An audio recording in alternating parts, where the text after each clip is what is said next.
This is what I mean by my little sluice. Water comes from my bowl through that cylinder, the drain, comes into here, flows down into a catch bucket. Any gold that gets through gets caught in these little riffles here. I can take this out after, clean this out, pan it, see if I'm losing gold. Okay, it's very efficient. Now, this is 2 pipes, of course. One's the PVC, it's 4 inches wide. It was 10 feet long when I bought it. It was quite expensive. It was like, what was it? It was close to 20 bucks, between 20 and 25 bucks. But I made 6 of them out of it. And this black pipe is sewage drainage pipe, corrugated and non-perforated. A lot of times you find this pipe, or can buy this pipe at the hardware stores, and it'll have holes in it, you know, so that the sewage can drain out and whatever. But you want to get the stuff that doesn't have holes, okay? So I made 6 of them, and I got 2 short ones. You know, if you want to pack with me in the bush there sometime.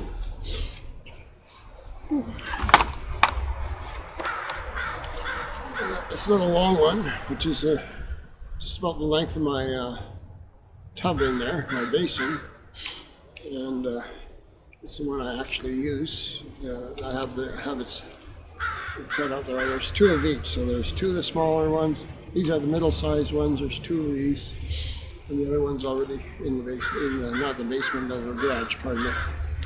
And then I got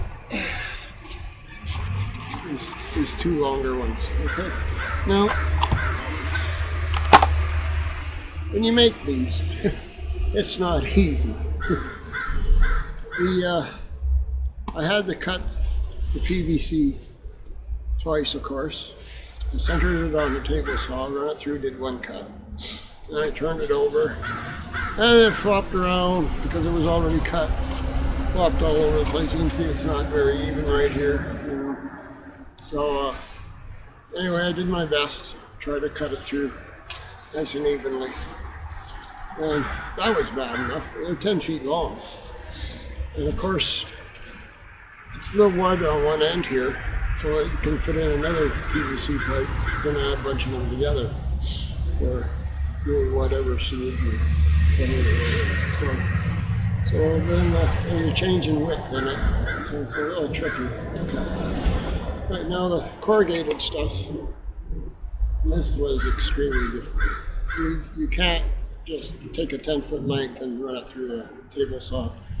Unless you have a huge table that's 10 feet long and you have people helping you or something like that. But when you're doing it by yourself, it twists and turns, the cut starts to go on an angle, and oh man, it's a bigger disaster.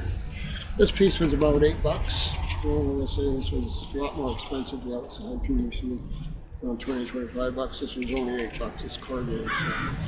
But still, you don't want to be wasting it. So I cut it down into different lengths.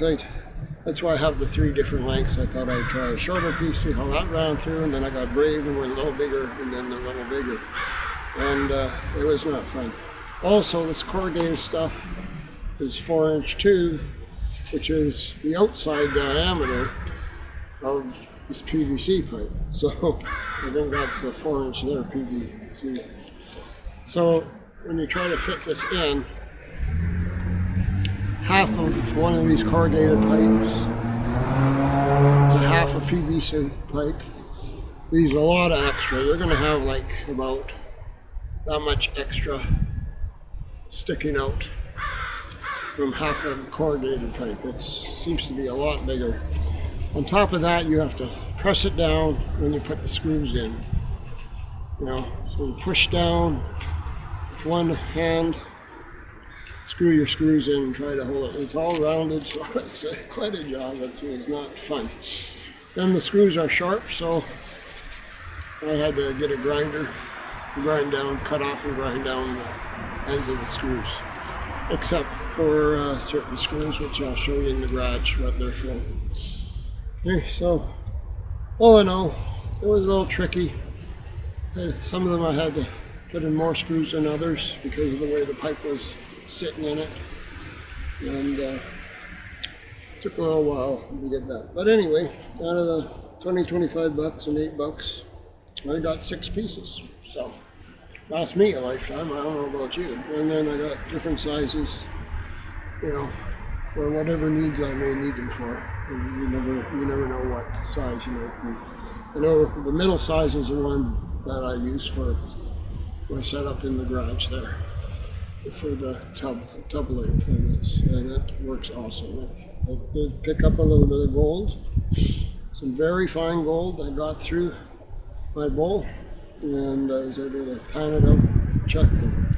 It was such fine gold I got through. I was amazed only that got through the bowl, but that's all I did. So anyway, now that I showed you basically all the parts, a few more parts in the garage. I'll explain what they are and how much they cost and that. And you can see,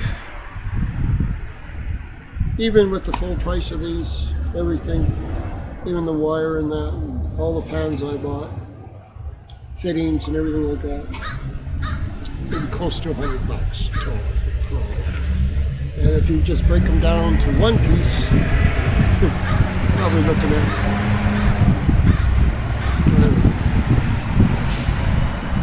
under $50 for what I use. So, okay, let's go into the garage. Get the camera set up there, and we'll do some refining, or well, not refining, but we'll separation of the gold from the concentrates, and see how that works.